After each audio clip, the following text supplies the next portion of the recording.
Je répète, tout le monde parlera. Bon, bonsoir tous les gens de ce débat haut débit. Moi, j'en suis à mon 3e débat. Vous êtes poète. Qui c'est qui vous a dit ça? Je vous ai écouté. Oui, et bien justement, j'avais dit la dernière fois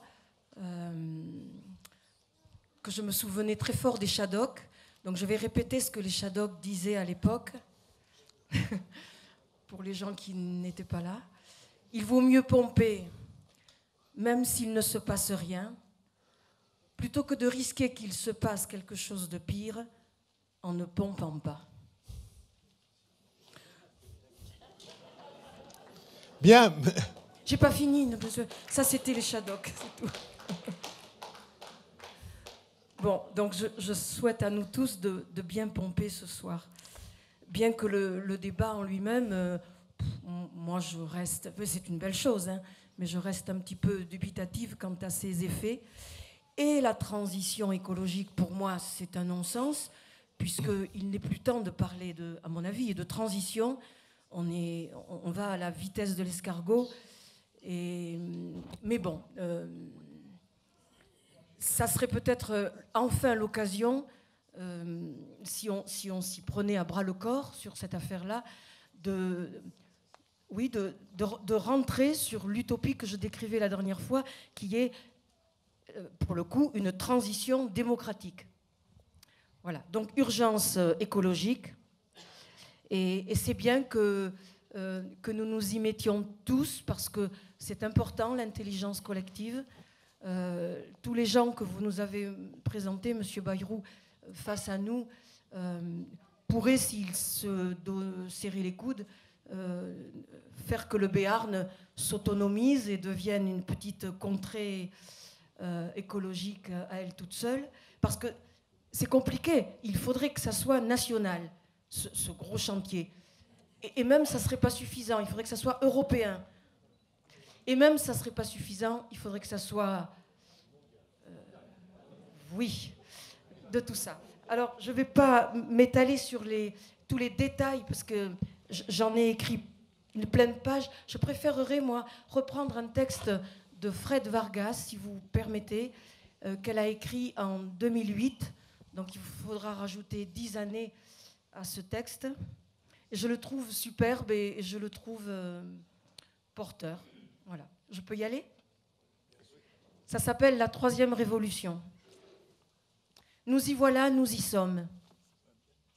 Depuis 50 ans que souffle cette tourmente dans les hauts fourneaux de l'incurie de l'humanité, nous y sommes. Dans le mur, au bord du gouffre. Comme seul l'homme sait le faire avec brio, qui ne perçoit la réalité que lorsqu'elle lui fait mal. Telle notre bonne vieille cigale à qui nous prêtons nos qualités d'insouciance. Nous avons chanté, dansé. Quand je dis nous, entendons un quart de l'humanité, tandis que le reste était à la peine. Nous avons construit la vie meilleure, nous avons jeté nos pesticides à l'eau, nos fumées dans l'air. Nous avons conduit 3 voitures, nous avons vidé les mines, nous avons mangé des fraises du bout du monde, nous avons voyagé en tous sens, nous avons éclairé les nuits, nous avons chaussé des tennis qui clignotent quand on marche. Nous avons grossi, nous avons mouillé le désert, acidifié la pluie, créé des clones. Franchement, on peut dire qu'on s'est bien amusé. On a réussi des trucs, mais carrément épatants, très difficiles, comme faire fondre la banquise, glisser des bestioles génétiquement modifiées sous la terre, déplacer le Gulf Stream, détruire 1/3 des espèces vivantes, faire péter l'atome, enfoncer des déchets radioactifs dans le sol, ni vu ni connu. Franchement, on s'est marré. Franchement, on a bien profité.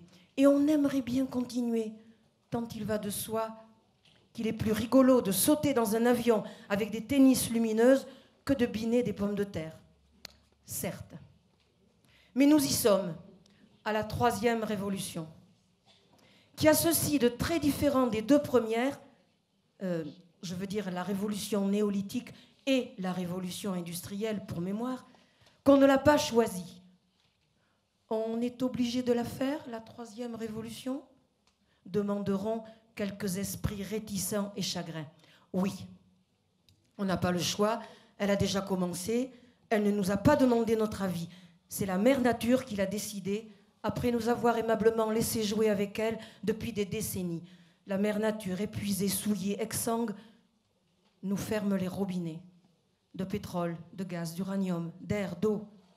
Son ultimatum est clair et sans pitié, sauvez-moi ou crevez avec moi, à l'exception des fourmis et des araignées qui nous survivront, car très résistantes et d'ailleurs peu portées sur la danse. Évidemment, dit comme ça, on comprend qu'on n'a pas le choix. On s'exécute illico et même, si on a le temps, on s'excuse, affolé et honteux. D'aucuns, un brin rêveur, tentent d'obtenir un délai, de s'amuser encore avec la croissance, peine perdue. Il y a du boulot, plus que l'humanité n'en eut jamais. Nettoyer le ciel, laver l'eau, décrasser la terre, abandonner sa voiture, figer le nucléaire, ramasser les ours blancs, éteindre en partant, veiller à la paix, contenir l'avidité, trouver des fraises à côté de chez soi, ne pas sortir la nuit pour les cueillir toutes, en laisser aux voisins, relancer la marine à voile, laisser le charbon là où il est. Attention, ne nous laissons pas tenter, laissons ce charbon tranquille. Récupérer le crottin, pisser dans les champs. Pour le phosphore, hein, on n'en a plus. On a tout pris dans les mines. Oh, on s'est quand même bien marré. S'efforcer, réfléchir même, et sans vouloir offenser, avec un terme tombé en désuétude, être solidaire avec le voisin, avec l'Europe, avec le monde. Colossal programme que celui de la troisième révolution. Pas d'échappatoire, allons-y. Encore qu'il faut noter que récupérer du crottin, et tous ceux qui l'ont fait le savent, est une activité foncièrement satisfaisante, qui n'empêche en rien de danser le soir venu. Ce n'est pas incompatible, à condition que la paix soit là, à condition que nous contenions le retour de la barbarie, une autre des grandes spécialités de l'homme. Ça a plus abouti peut-être. À ce prix, nous réussirons la troisième révolution. À ce prix, nous danserons, autrement sans doute, mais nous danserons encore. Bien, merci beaucoup.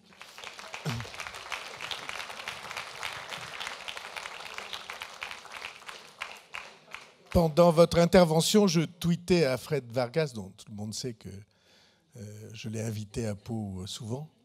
Je lui tweetais que vous lisiez son texte. Pardon, je lui SMSais que vous lisiez son texte. Et donc, si elle donne une réponse, je vous la lirai. Qui veut parler sur alors, le même genre de sujet? Monsieur en jaune, là-bas. Merci. Je suppose que dans la salle, tout le monde, sans exception, est pour la biodiversité. Si oui, si on est pour la biodiversité, on doit être aussi pour la biodiversité linguistique. C'est de la vie sur un territoire. En Béarn, nous avons une langue, nous avons une culture parmi les autres langues qui nous entourent, parmi les cultures qui nous entourent. Si, comme quelqu'un disait, si une langue se meurt, qui est le tueur? Qui est l'assassin? On peut se le poser, on peut se poser la question. Ici en Béarn, si on veut respecter la biodiversité culturelle, si on ne veut pas avoir de monoculture linguistique, il faut qu'on se dépêche. La troisième révolution, il paraît qu'elle est en marche. Alors, soit on conserve de la biodiversité linguistique et culturelle en parquant quelques îlots, comme ça, on fait un parc naturel linguistique, et puis ça sera bon, la conscience sera sauvée, on aura sauvé la diversité linguistique et culturelle. Ou alors, on prend en main, on prend le taureau par les cornes, et qui va menaban. On ne se ferme pas les oreilles quand on entend une langue qu'on ne connaît pas, Toutes les institutions ont à se mettre au travail. L'Université de Pau, qu'est-ce qu'elle fait maintenant? Presque rien. Les médias, ici, qu'est-ce qu'ils font? Presque rien. Ils font du parc naturel, une page par-ci de temps en temps, éventuellement. Que faisons-nous, chacun, là? Oh, pas grand-chose. Il y en a probablement au moins la moitié, sinon les 3/4 qui comprennent la langue. Est-ce que ça s'entend dans Pau? Très, très peu. C'est encore du parc naturel, linguistique et culturel. Alors, chacun, on peut utiliser 2 ou 3 mots tous les jours, avec des inconnus, avec les amis. On dit Adichat, on dit ça, tout le monde peut le dire. Diwiban, on peut dire d'autres choses. On peut tous aller suivre des mini-cours, d'autres, des cours beaucoup plus longs. On peut demander et obtenir que dans toutes les écoles, on ne fasse pas obligatoirement l'ensemble de l'enseignement dans la langue d'ici, mais on peut demander que dans toutes les écoles, il y ait une initiation à tous les jeunes, tous les étudiants, tous qui sachent qu'il y a une langue ici, qu'on peut la parler, qu'on peut l'entendre, la comprendre, qu'il y a une culture spécifique. Dans les programmes nationaux, ce n'est pas prévu tout ça. Des gens qui veulent passer des examens dans la langue d'ici, ce n'est pas prévu non plus. Donc, chacun, nous, les institutions, les entreprises, peuvent développer cette langue, cette culture qui est propre, sans moyens obligatoirement importants. Et puis on aura sauvé quelque chose qui ne sera pas un parc naturel régional, ce sera un parc ouvert sur tous les côtés. Bon. Alors on peut utiliser 2 ou 3 mots et que poudem même hamei ciboulette. Mais madame devant moi a protesté en disant c'est hors sujet. Alors j'ai pas voulu vous interrompre évidemment. C'est pas vraiment hors sujet, mais en tout cas on n'est pas sur le cœur du sujet de la transition. Voilà. Qui veut la parole? Monsieur en bleu au premier rang là-bas. Merci de me donner la parole.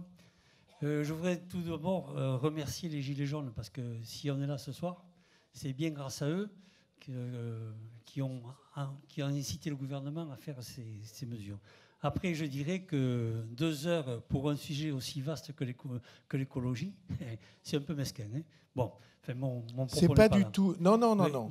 Personne, monsieur, oui. Personne n'a dit 2 heures. On a commencé à 18h03 et on peut aller jusqu'à minuit si vous voulez. Entendu. Alors, je retire ce que j'ai dit.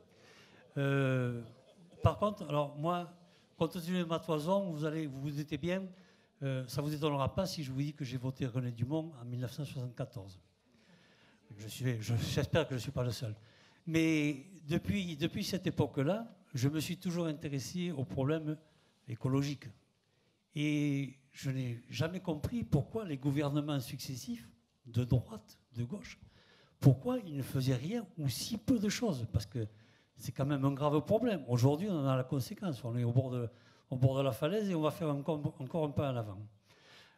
Alors, ça fait plus de 45 ans maintenant que je m'interroge sur ce sujet et je vais trouver la seule raison fondamentale qui fait que l'écologie n'a pas progressé beaucoup plus en 45 ans, c'est le système économique. C'est lui qui est responsable de toutes les misères, j'allais dire un mauvais mot, de toutes les misères qu'on a aujourd'hui. Le système économique, il est basé sur la concurrence.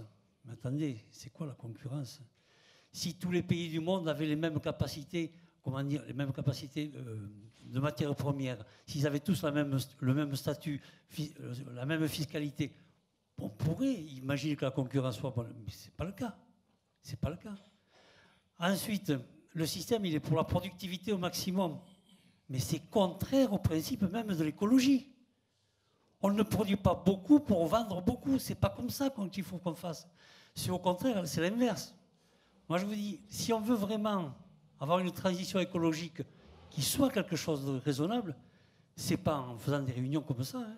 c'est en remettant en cause le système économique libéral, en trouvant des solutions autres que celles que propose le système libéral.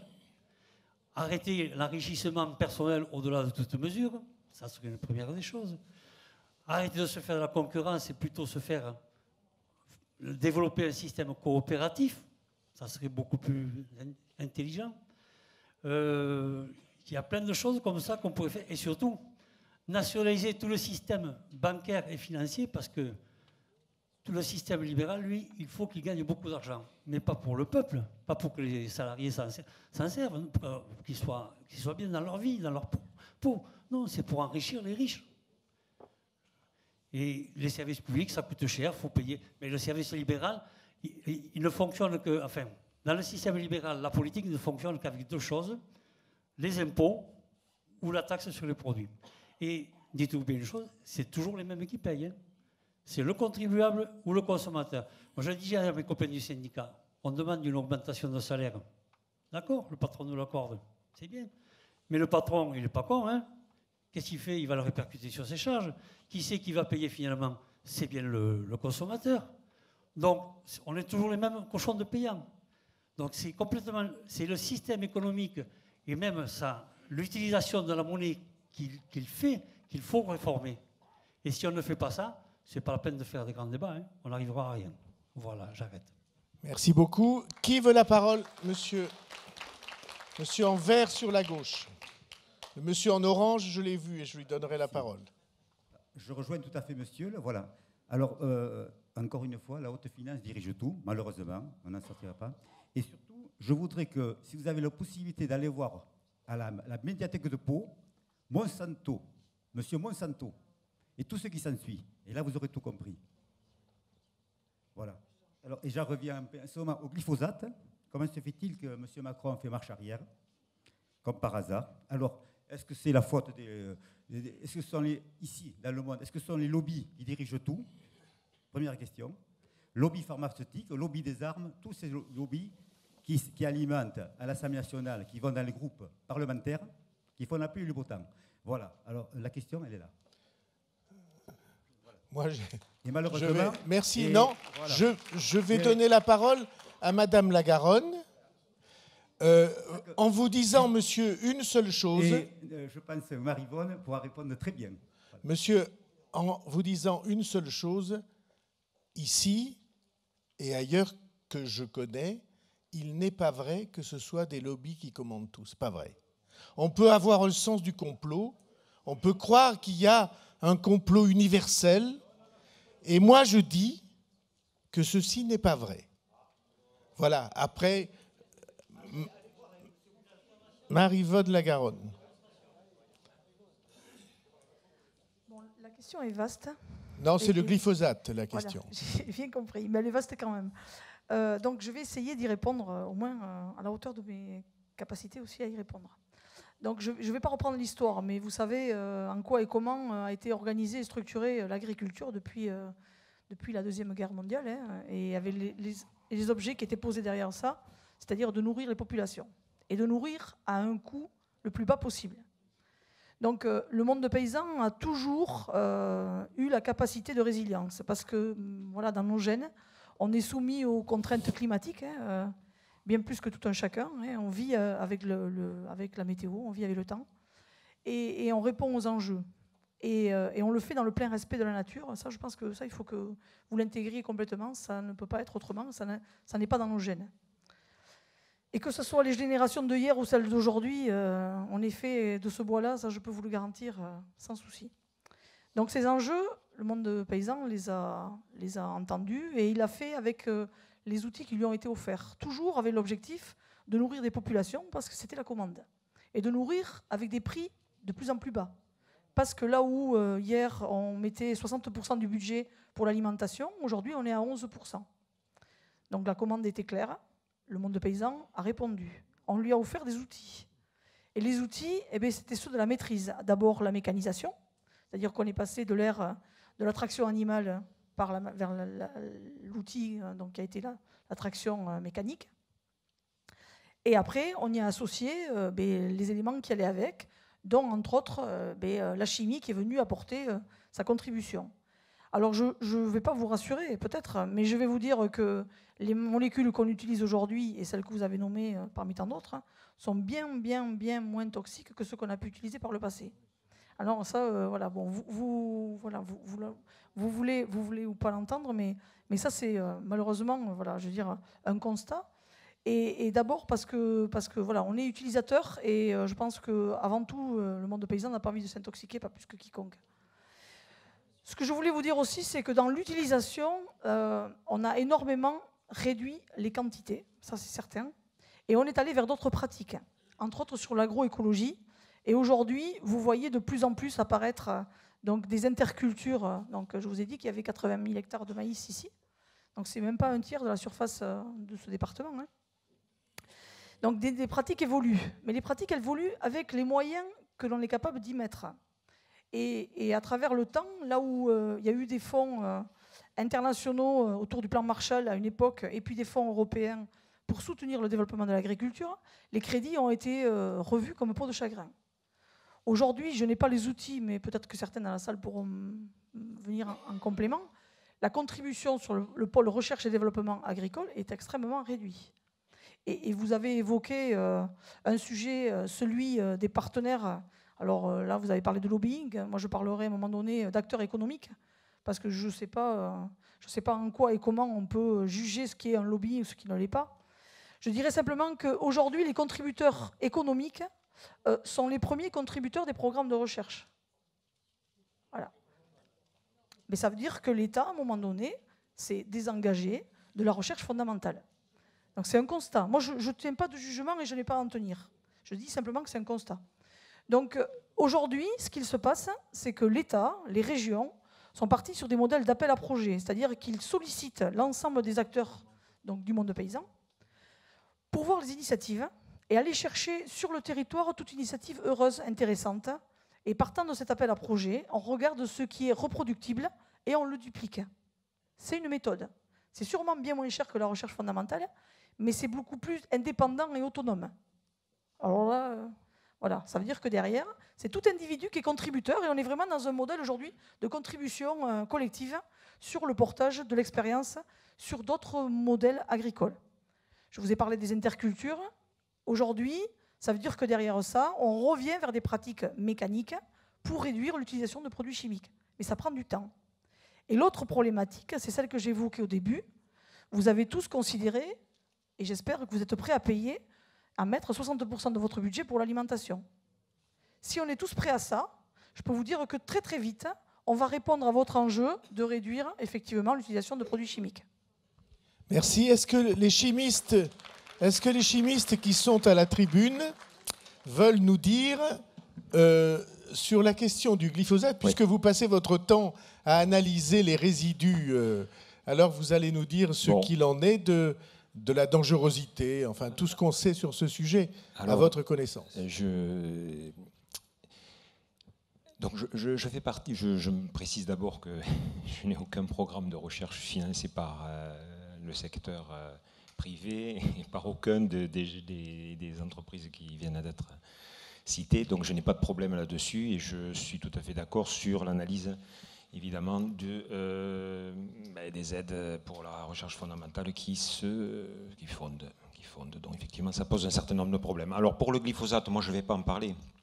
Je ne vais pas en parler parce qu'on va passer toute la nuit à parler de ça et j'ai l'habitude... Un peu quand même. Alors un peu, mais ce que j'allais dire, je pense que c'est un raisonnement que tout le monde devrait avoir pour qu'il y ait des débats, on va dire, de qualité, c'est-à-dire qu'il faut essayer d'apprendre dans notre société, et ça je le fais dans la commission Chimie et Société qui est parrainée par la Maison de la Chimie à Paris, c'est-à-dire il faut essayer de prendre l'habitude de parler des choses qu'on connaît. Donc je ne suis pas toxicologue, je lis, je suis capable d'analyser une publication scientifique, effectivement. Il y a d'ailleurs des résultats tout à fait récents sur le glyphosate qui sont sortis, il n'y a pas plus tard que quelques jours, peut-être certains les ont lus. On pourrait commenter évidemment ces résultats, mais je ne le ferai pas parce que ce n'est pas ma spécialité. j'ai une opinion. Mais vous pouvez nous dire, parce que moi aussi j'ai lu cette étude, bon, vous pouvez nous dire quel est le résultat comme ça bon, le résultat, pour un honnête homme? Alors pour un honnête homme, le résultat c'est que à dose élevée, ce qu'on pourrait tout à fait imaginer, à dose élevée, effectivement, l'utilisateur de glyphosate et de tout un tas d'autres produits chimiques phytopharmaceutiques donc peut être sujet, effectivement. Ce que vous appelez dose élevée, c'est plus de 1000 fois, oui. Et même plus de 10 000 fois les doses actuelles. Mais c'est eux qui sont soumis à ça. Et le problème, il est là. Et le problème, que je rejoins tout à fait le monsieur tout à l'heure, ça a été dit là, c'est que l'écologie, ça a toujours été vu comme ça. En fait, on ne pourra pas traiter l'écologie, la transition énergétique, si on ne traite pas également les problèmes sociaux avec, le salaire des paysans aussi. Est-ce que nous sommes prêts à payer la nourriture plus chère, à pas nécessairement, effectivement, comme disait Vargas, manger des fraises en plein hiver, etc., etc. Donc le débat, il est très intéressant, il est extrêmement complexe. On ne peut pas rentrer dans des polémiques, on ne faut pas se focaliser sur le glyphosate, parce que sinon on ne va pas s'en sortir. Mais ces discussions très générales et qui sont combinées, l'écologie, la transition énergétique et le social, va avec. Voilà, alors en tant que chimiste, je ne peux pas dire plus, sinon on va parler des heures. Très bien. Mais une émission spéciale, une soirée spéciale, j'y participerai. Merci beaucoup. Volontiers. Marie-Vonne? Ça va venir, ça va venir. Ça va venir. Oui. Juste une précision. Voilà, alors, je ne veux choquer personne là, mais c'est quand même important d'avoir quelques éléments de précision. Donc, pour parler du glyphosate, il y a 800 000 tonnes de glyphosate consommées dans le monde. La France représente 1%. Les gros consommateurs sont le Canada, si mes souvenirs sont bons, les États-Unis, l'Argentine. Bon, l'Espagne, un peu moins, mais on est vraiment principalement sur le continent américain. Donc, vous avez bien compris que derrière, on est sur des obligations au niveau français de contraintes particulières. Et ça a été utilisé surtout pour neutraliser complètement la pousse d'herbe sur les sols. Donc, il y a eu effectivement l'utilisation à la fois dans le domaine public et dans le domaine privé. Ce que je voulais préciser là, c'est que les pratiques ont effectivement évolué. Mais là aussi, il faut que nous aussi, on ait conscience qu'aujourd'hui, ils utilisent du glyphosate sur des pratiques, entre autres en Amérique du Nord, sur des défoliants en fin de cycle de culture, chose qui est complètement interdite en France, mais complètement. C'est-à-dire qu'on n'est pas sur le même niveau d'exigence entre les pays au niveau international. Donc il faut aussi, voilà, et nous on produit français, hein, et on aspire à ce qu'on puisse consommer français, donc il faut aussi qu'on ait tous des comportements citoyens à cet endroit-là. Merci beaucoup. Juste pour dire que, juste pour qu'il soit clair pour tout le monde, qu'à Pau, il y a 5 ans, qu'on n'utilise plus du tout ce type de produits chimiques. Ça ne veut pas dire qu'il faut négliger ce que Marie-Vonne Lagaronne disait, c'est-à-dire qu'un pays comme l'Argentine, extrêmement important producteur notamment de céréales, fait toutes ces cultures au glyphosate, c'est-à-dire qu'on ne laboure plus, qu'on ne repasse qu'une fois en tracteur, alors que nous avons 4 ou 5, parfois plus, passages en tracteur pour préparer le sol. Parce que le glyphosate évite qu'on ait à labourer. Et il y a aussi développement de la vie, je pense aux vers de terre, quand on ne laboure pas. Enfin, je dis ça simplement pour des éléments de... Monsieur, sur la droite, sur ma droite, Madame aux cheveux rouges, je vous ai vu. Vous pouvez baisser la main, vous aurez la parole après. Oui, bonsoir à tous. Peut-être je redemanderai dans la soirée à intervenir sur d'autres sujets, mais j'ai particulièrement apprécié, Madame, votre intervention. Vous êtes spécialiste. J'ai apprécié l'intervention de Monsieur qui n'oublie pas dans les problèmes chimiques de prendre en compte ce qui est l'économie et effectivement le fait qu'à l'heure actuelle, pour avoir quelque chose de qualité, il faut payer. On est d'accord là-dessus. Mais ce n'est pas ça mon intervention. Mon intervention, c'est une petite remarque.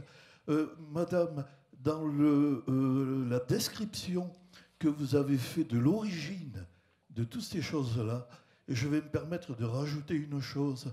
Après la guerre, en 1945, entre 1945 et 1953, le gouvernement français, qui était confronté effectivement, comme vous l'avez dit, à des problèmes d'alimentation, a chargé un ingénieur agronome de mettre sur pied tout ce que nous avons vécu par la suite, c'est la motorisation, le remembrement, les produits chimiques et tout ce que vous connaissez à l'heure actuelle.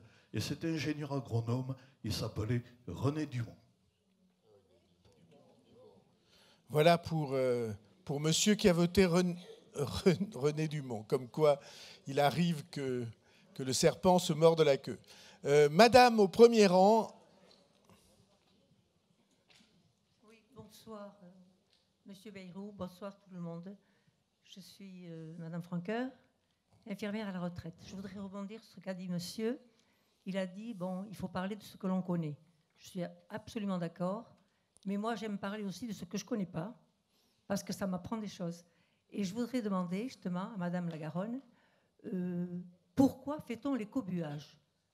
Le dernier week-end, ça a été des hectares qui ont brûlé. Et moi, je vois tous ces insectes, tous les rampants qui brûlent aussi.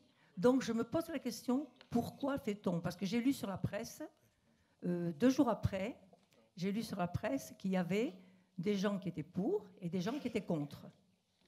Donc, j'aimerais poser cette question toute simple.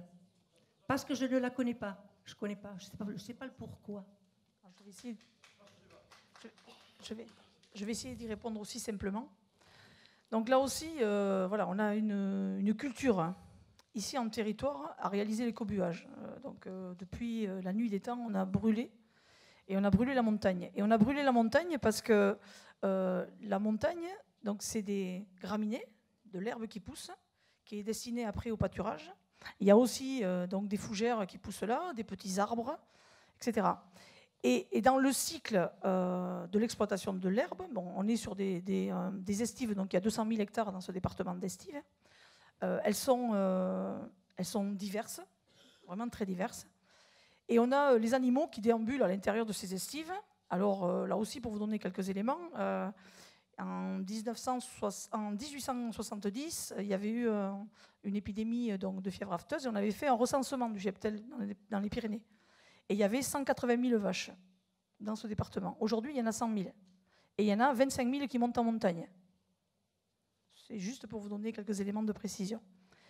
Eh bien, en fait, ces milieux, alors aujourd'hui plus que hier, il y a une faiblesse, moins de densité d'animaux qui montent dans les estives. Et donc, on se retrouve avec des territoires qui sont en train de se fermer.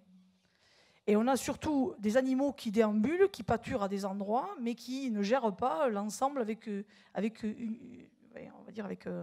unité. Et donc, on a effectivement des petits bois, des arbustes qui poussent. Donc, la culture ici locale a été de créer tout le temps des brûlis pour justement enlever cette végétation qui n'est pas utilisée par les animaux. C'est roncier, oui. C'est roncier, voilà, entre autres. Merci de me préciser, M. Bayrou, mais c'est tout à fait ça.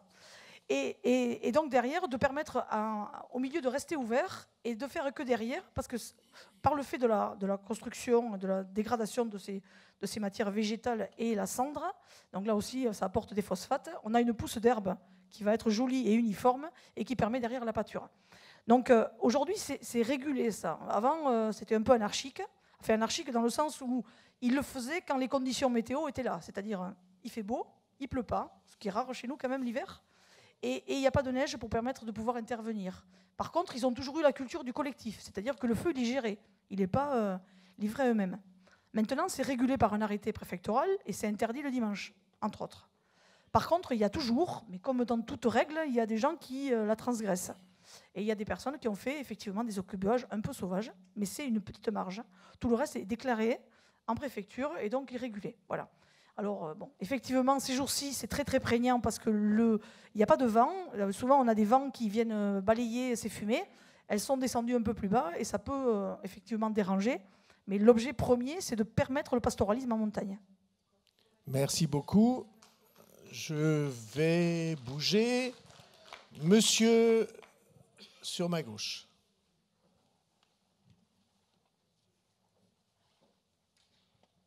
Merci.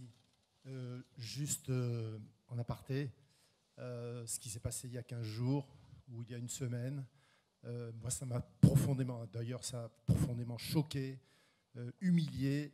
L'État a été humilié, la République a été humiliée, la police a été humiliée, et j'espère que le gouvernement fera en sorte de faire passer une loi comme ce qu'il y a eu, comme la loi qui est passée en Allemagne l'année dernière, qui apportait une amende jusqu'à 50 millions d'euros. Bon, ça c'est juste...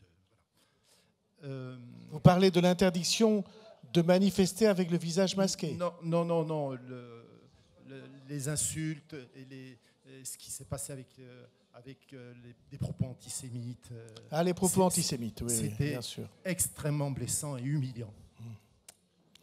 Je suis d'accord. Déshonorant. Et quand De Gaulle a parlé de déshonneur pour la France en 1940, je pense que là, c'est un profond déshonneur. Voilà. Oui, bon, ça, c'est... Voilà. Alors, il y a une pétition qui vient d'être signée par 2 200 000 personnes et qui porte plainte contre l'État pour inaction écologique. Moi, sur les 2 200 000 personnes, il y a bien des gens qui achètent des produits hyper carbonés qui viennent à 15 000 km de France. Bon, je vais répéter ce que j'ai dit dans les autres débats. La France est la 5e puissance mondiale, 6e puissance mondiale, qui a le plus bas taux d'émissions de carbone au monde. On passe de 11 grammes de CO2 par kilowattheure avec des éoliennes, 12 grammes avec l'énergie nucléaire, 25 l'hydraulique, 45 le photovoltaïque, 230 en biomasse, et etc., pour aller au charbon jusqu'à 700 grammes. On est en moyenne... ce matin, je regardais, on est à 70 grammes aujourd'hui. On descend jusqu'à 32 grammes. Alors que l'Allemagne, la nuit, monte à 518 grammes de CO2 par kilowattheure. Parce qu'ils ont des panneaux photovoltaïques qui ne fonctionnent pas la nuit. Quand il y a du vent, ça ne fonctionne pas. Voilà. Et parmi ces 2 200 000 personnes qui ont signé, il y en a combien qui achètent des produits made in China à 800 grammes de CO2 par kilowattheure? Tout le monde a des téléphones portables qui viennent de Chine. Je crois qu'on achète des produits, c'est des produits tout le temps made in China partout. Alors qu'en France, on peut consommer français. Je vois à Carrefour, il y a des pomelos qui viennent de Chine, transportés par avion, qui sont gros comme des ballons de hand, hein, qui sont vendus à 1,95 €. Où est-ce qu'il est l'impact écologique en avion? Bravo, hein, alors qu'il y a des pomelos qui viennent d'Espagne à 500 km d'ici. Et il y en a d'autres. C'était ce matin, hein, à Carrefour, vous avez des pomelos qui viennent de Californie, 1,15 €. Où est-ce qu'on est? Moi, j'achète pas ces produits, franchement. Moi, j'achète du local depuis 20 ans. Donc, vous appelez à une prise de conscience civique pour que le consommateur intervienne sur sa propre consommation. Que les 2 200 000 citoyens qui ont signé la plainte contre l'État pour inaction écologique balaient d'abord devant leur porte. Parce que moi, j'aimerais bien savoir ce qu'ils ont comme produit chez eux. Hein, merci beaucoup. Et quant au monsieur au gilet bleu, le premier débat, on est resté jusqu'à minuit et quart. Donc ce soir, il y a un panel de personnes très compétentes, c'est brillant. Moi j'adore. Moi, ça sent l'optimisme. C'est formidable ce qui se passe maintenant. Bon, voilà. Merci beaucoup. Est-ce que je puis ajouter, pour aller dans le même sens que vous, mais avec prudence, que le mouvement des Gilets jaunes est né de l'augmentation du prix du carburant. Parce que les taxes carbone ont été décidées depuis 10 ans, en tout cas depuis 2007.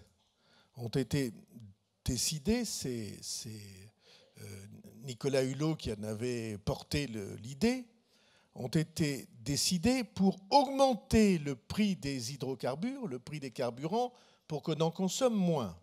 C'est de là qu'est parti le mouvement des Gilets jaunes. Simplement, on ne peut pas à la fois vouloir l'un et l'autre. Alors, il faut expliquer. Il y a donc une assez grande complexité sur ce sujet-là. Demander plus pour aller dans le sens de la transition écologique, ça veut dire, comme Madame Lagaronne l'a dit, ça veut dire accepter de payer plus cher un certain nombre de choses. Voilà. Alors, taxe carbone, c'est de là qu'est parti le mouvement des Gilets jaunes.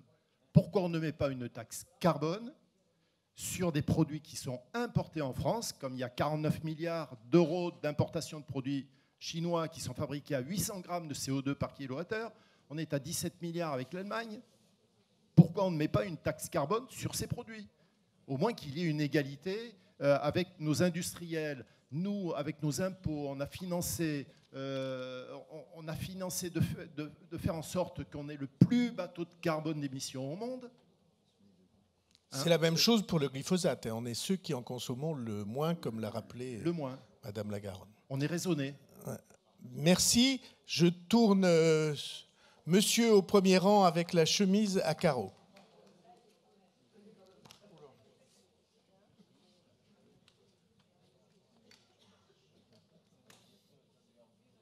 Monsieur Bayrou, je vais faire un petit aparté sur ce que vous venez de dire.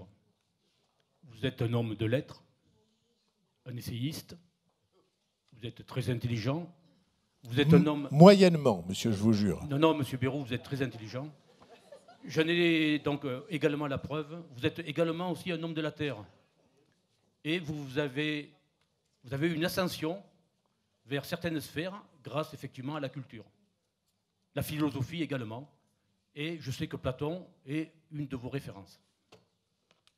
Par rapport à ça, effectivement, vous venez de dire qu'on avait augmenté la taxe du carburant et que c'est ça qui avait fait que les Gilets jaunes avaient fait, donc en fait, c'était l'élément détonnant du mouvement des Gilets jaunes. Ce que vous dites, c'est partiellement vrai, mais aussi partiellement faux. Je vais prendre donc l'exemple contraire, c'est-à-dire que l'augmentation des cigarettes, je suis pour, parce que ça préserve la santé.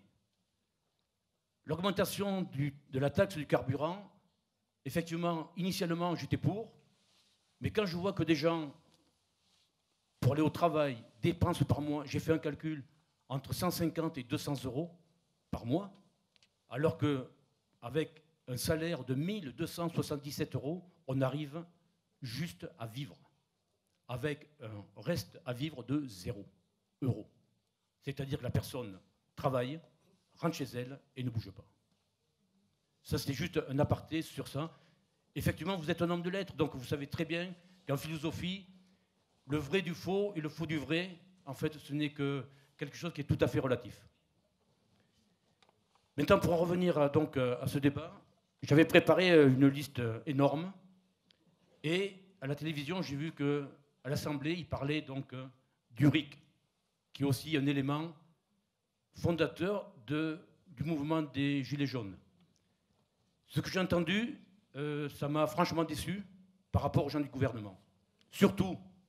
Attendez, monsieur, je ne veux pas vous contredire, mais le RIC n'est pas dans le sujet de ce soir. Autrement, on ne s'en tire pas. Tout à fait. En sachant que je vais exposer donc ce que j'avais prévu, le RIC, je l'ai rajouté uniquement parce que ça passait à l'Assemblée et que c'était très important.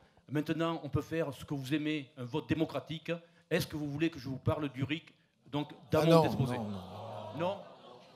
Il n'y a aucun problème, je n'en parlerai pas. Nous sommes ici en débat et en démocratie, donc moi j'accepte totalement. Maintenant, si vous ne voulez pas savoir, c'est pas grave.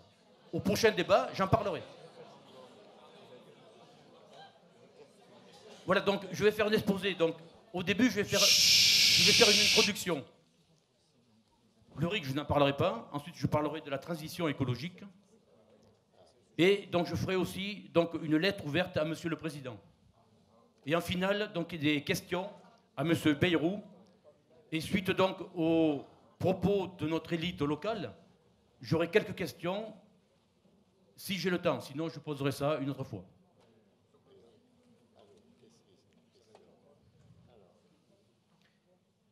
Effectivement, par rapport à ce que je vais dire, donc initialement, c'était encore plus long.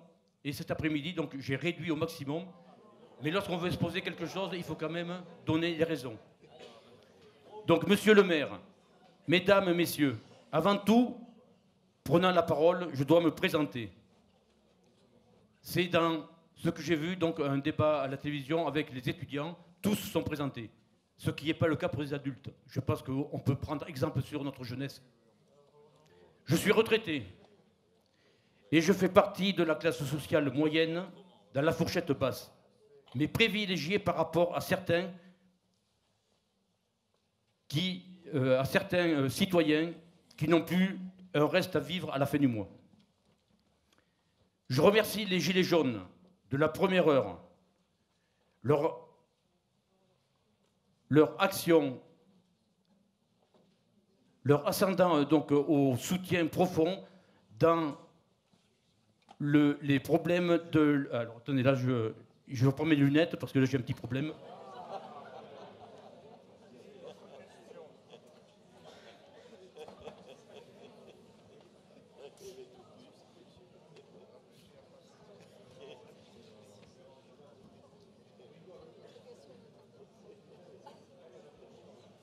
Voilà, donc je remercie les Gilets jaunes de la première heure.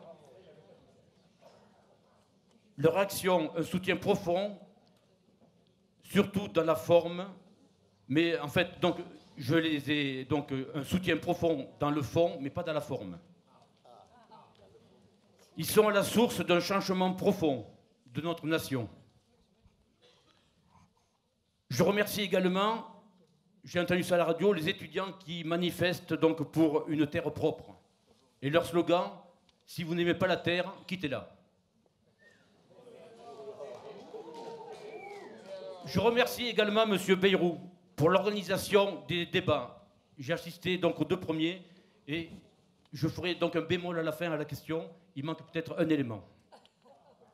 Il en manque plein, j'en suis tout à fait persuadé. Merci, M. Bayrou. Mais j'en avais déjà mis 7, 8, ça m'a paru un nombre conséquent. Ce n'est pas le nombre qui compte, c'est en fait donc, la représentation sociétale de la France. Donc, personnellement, je fais partie de la deuxième génération d'émigrés italiens arrivés en France après la guerre de 14-18. Dès leur arrivée dans le département du Tarn-et-Garonne, ils n'ont pas demandé quoi que ce soit à leur État. Ils ont durement travaillé la terre. Je suis issu également d'une famille d'agriculteurs, tant en Italie qu'en France. Je suis le mélange d'une souche italienne née en France et de souche espagnole d'un père qui a fait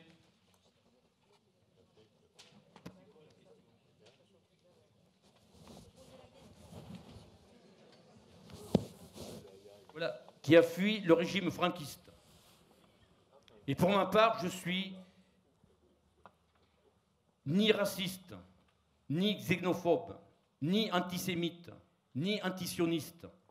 Je suis anti-tout contre. Je repose mon impression uniquement sur la force de l'esprit, sur la manne de l'âme, les sentiments du cœur. Et peu importe tout ce qui peut nous différencier sur l'enveloppe. Qu'il soit blanc, jaune, rouge, vert, multicolore, pour moi, ça n'a aucune importance. Je n'ai pas fini mes doléances et propositions sur tous les sujets que j'ai survolés, donc j'ai réduit effectivement mes données.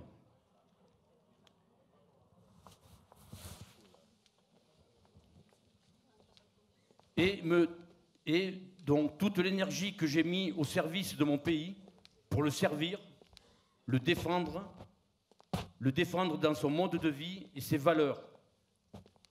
Maintenant, je peux mettre cette énergie pour ne pas perdre cet acquis qui me semble en grand danger pour de multiples raisons. Je pense que nous sommes arrivés au terme d'un cycle, mais pas d'une révolution. Par rapport à la troisième révolution, non, on n'y est pas encore, peut-être dans un futur. Là, nous sommes dans un moment de reconstruction. D'ailleurs, vous pouvez le constater par les événements qui se produisent dans notre France, mais dans le monde. Inutile de citer les pays où actuellement il y a donc un problème démocratique. Nous sommes arrivés à un virage qui marquera l'histoire au même titre que l'évolution. Soyons tous acteurs de ce changement évolutif.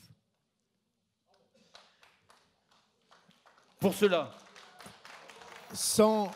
Monsieur, sans vouloir vous interrompre, peut-être vous pourriez passer à ce que vous avez annoncé, c'est-à-dire les questions à la fin. Monsieur Bayrou, vous savez très bien que quand on veut donner un élément, c'est un tout. D'accord. Si on laisse une partie de ce tout, on a un rien. Moi, je ne suis pas pour la censure. Je vous remercie, monsieur Bayrou. Pour cela, notre nation a besoin d'un leader, d'un gouvernement, d'une démocratie représentative. Et maintenant, j'en reviens aux trois. Le troisième élément, la démocratie citoyenne.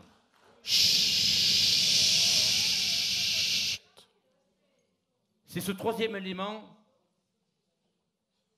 que nous devons créer en profitant de ce que la France possède, c'est-à-dire une élite nationale, mais également une élite régionale. Donc nous l'avons ici. Locale, qui possède une expertise dans les domaines fondamentaux de l'humain et de la gestion de notre terre. Si nous ne nous écoutons pas, nous irons inexorablement à notre malheur. J'ai tellement de choses à dire. Et en premier lieu, merci les Gilets jaunes de l'initiative. C'est vous qui m'avez fait arrêter de dire jusque-là, là, ça va. Je remercie également les artistes, les humoristes, les acteurs, en bref, au monde artistique, qui m'ont fait prendre conscience Monsieur, que... ne protestez pas, je ne peux pas censurer.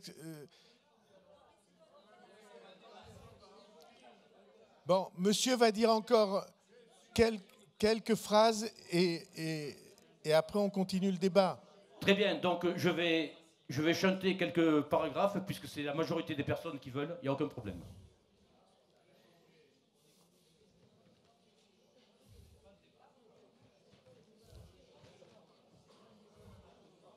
Donc, j'irai directement. Pour finir cette introduction...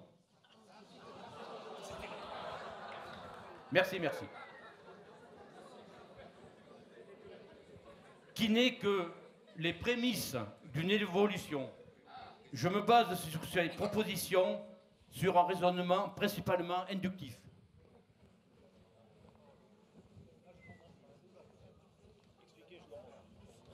Je passe donc à la transition écologique, puisque c'est ce qui nous intéresse. Mais sachez que en fait, la transition écologique n'est qu'un élément, c'est comme une toile d'araignée. Donc si vous touchez d'un côté, ça bouge de l'autre. Il faut d'abord diriger les priorités. Actuellement, elles ne sont pas antinomiques. Entre la condition humaine et son environnement, les deux sont intimement liés. Puisqu'on a vu, donc, avec l'essence, les gens ont dit non à la transition écologique parce qu'en fait, ça nous empêchait de manger à la fin du mois. Donc il faut prendre ces valeurs en compte. Puisque le détonateur a été l'augmentation des taxes pétrolières, pour moi, article 1, effectivement, il faut reprendre une taxe flottante sur un prix plafond que l'on ne peut dépasser. Ce plafond est à débattre sur le montant. Ce montant est directement lié à ce que les personnes vont toucher à la fin du mois. Rappelez-vous, pour vivre sans faire d'excès, 1 277 € par mois. Ça en reste à vivre, 0. Article 2. Sur les primes au changement de véhicules. Le cœur de cible, c'est d'après ce que j'ai compris, de supprimer la circulation des véhicules diesel sans les filtres à particules. Donc, faire une étude sur le nombre de véhicules en circulation. et revenir sur le cœur de cible, c'est-à-dire supprimer ces véhicules. Donc, estimation des primes à octroyer en sachant que c'est la population la plus fragile qui les possède. Donc, priorité sur cette prime, quitte à diminuer ou supprimer celle pour les véhicules électriques et hybrides. Une fois que ça sera fait, on verra ce qui reste et on pourra donner des primes pour le reste. Je peux justifier ce choix, j'en ai les preuves ici. Mais cela ne prendrait trop de temps à vous expliquer la recherche que j'ai faite dans différents domaines. Juste 2 exemples. La voiture électrique. Faites donc une supposition, tout le monde achète à l'instant T une voiture électrique. Plus de taxes carburant. Comment compenser ce manque? Je ne parle pas de la taxe carbone, des batteries. C'est-à-dire que mettez des batteries dans le monde entier en véhicule électrique, qu'est-ce qu'on va faire? On ne va rien faire.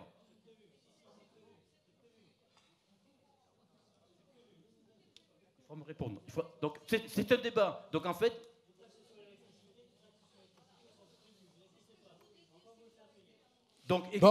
Comme on n'entend rien dans le débat que vous avez avec vos voisins. Donc je vais dire, donc effectivement, non, la réponse, Monsieur Bayrou, s'il vous plaît, la réponse, effectivement, à la taxe de carburant, je la connais.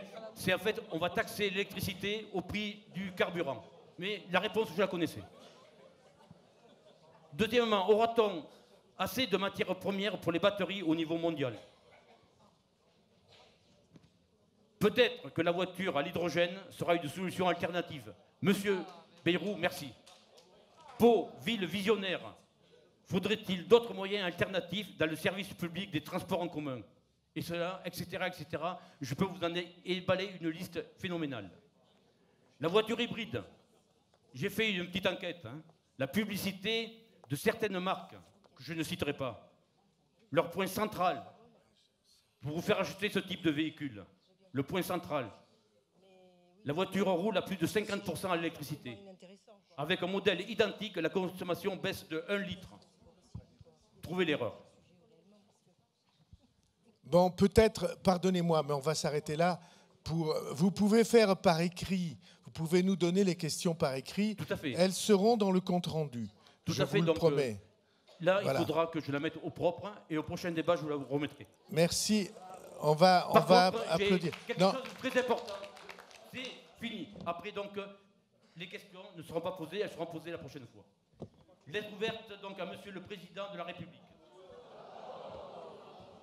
Monsieur le Président de la République, Monsieur le Président, j'ai suivi vos débats avec attention.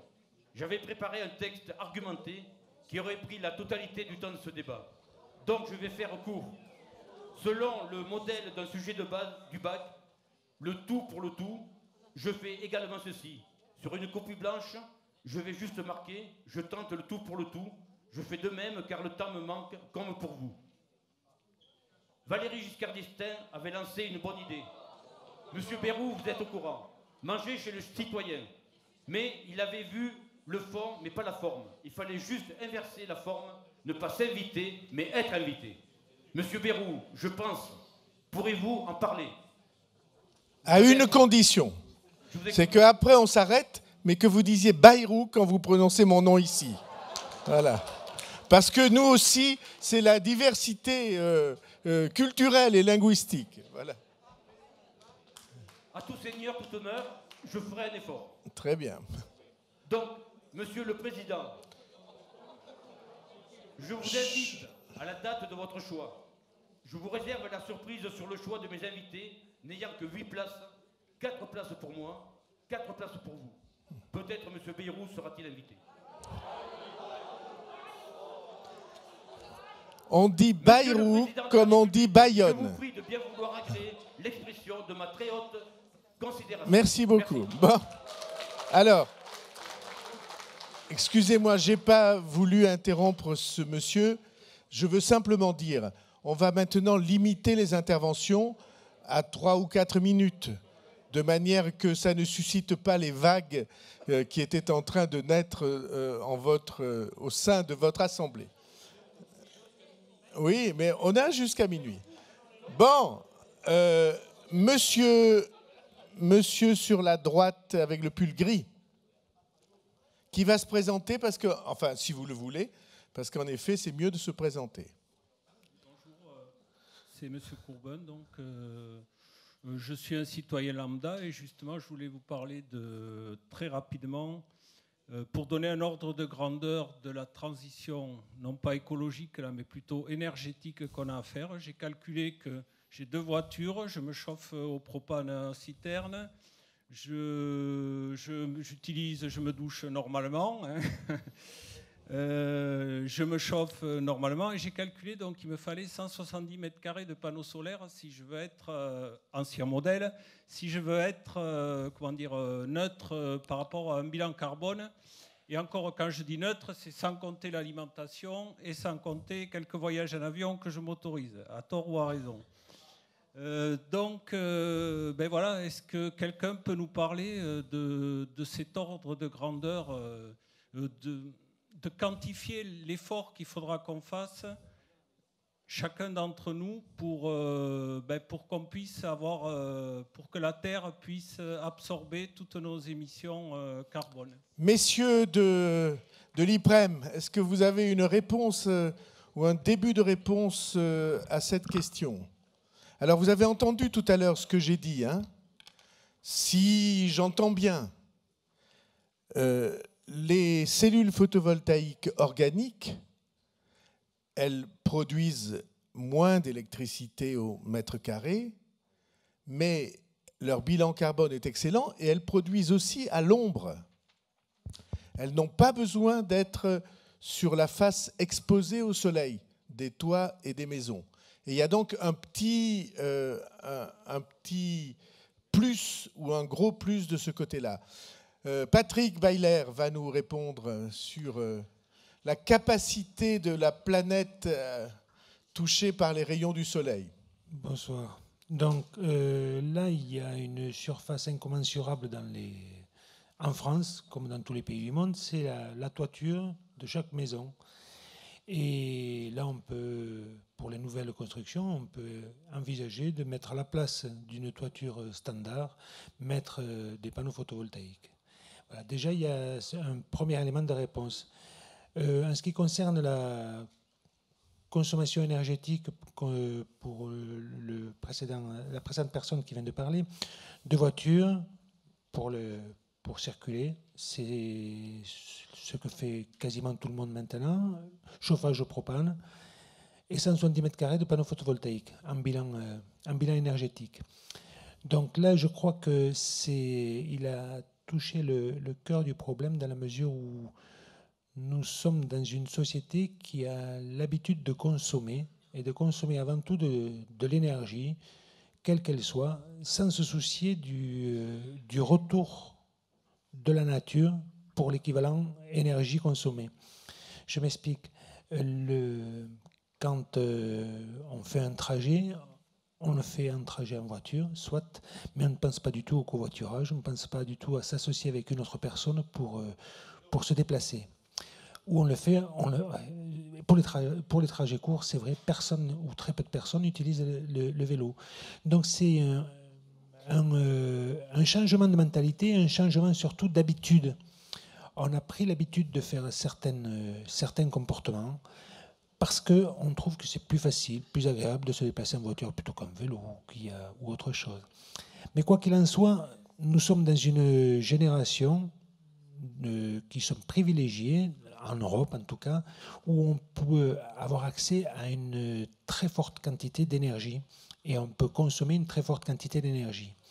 Donc là, la première démarche à avoir, c'est avoir donc une démarche citoyenne, je pense, où chacun d'entre nous doit se dire comment je dois diminuer la quantité d'énergie que je consomme afin justement de préserver les énergies qui nous restent sur Terre. Voilà.